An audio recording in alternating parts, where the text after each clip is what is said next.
Hey guys, today I'm going to be talking to you about restraint training. So it's a form of training that I find is similar to kennel training as far as the end goal goes. In restraint training, you'll have the dog on its back in your lap while you're seated, as you can see in the picture. It's usually easier to do on the ground or on a couch, and basically what you'll do is you'll keep the dog in that position until they've been relaxed and quiet for 5 minutes straight. So in a second, you'll see a video of a husky puppy that's starting out on restraint training, and he's clearly not happy with the situation based on how vocal he is and how he's trying to get up. While I'm holding him there, I'm only putting pressure on him to keep him in that position, otherwise my hands are just resting. The goal of restraint training is to teach the dog that crying, biting, thrashing isn't going to get him anywhere, and that when he's calm and quiet, that he'll be released to go play. Over time, it'll teach the dog to be more comfortable with being handled, and it's a really good way to desensitize your dog. While you're doing the restraint training, you can play with the dog's feet, nose, ears, belly, and you can also play random noises to get them used to the sound so that they won't react to hearing these sounds in the future. And then here is the video of the husky puppy, and I will let y'all watch that.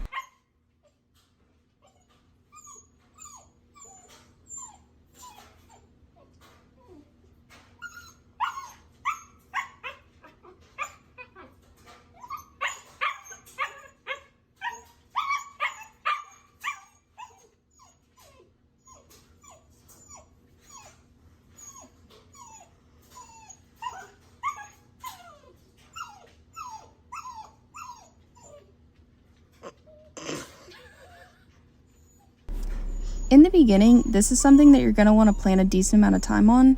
The husky puppy was being restrained for over an hour before he finally settled down for about a minute, and then he was released and that was celebrated just to help reinforce that being calm and quiet in this situation is good. I'd also like to mention that when you start restraint training, your goal is not to have the dog be calm for 5 minutes straight right off the bat.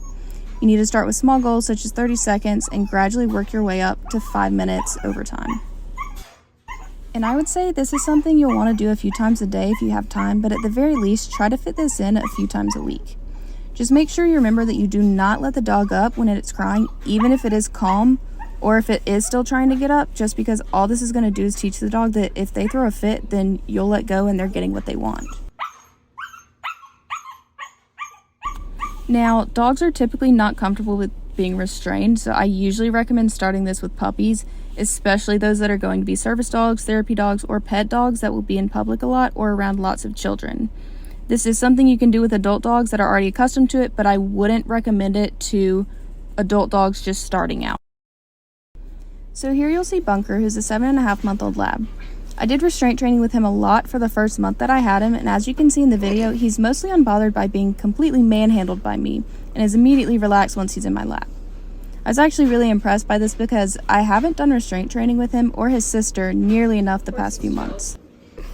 But as you can see, once dogs get to the point of understanding what they're supposed to do in this situation, they do really well with it, and that can be transferred to situations where they might be touched or grabbed by children or strangers and be unfazed by it. And I've also found that restraint training helps you form a better bond with your dog, and this is just my opinion, but I found that it can help with getting your dog to have more of a desire to please when it comes to training and obedience.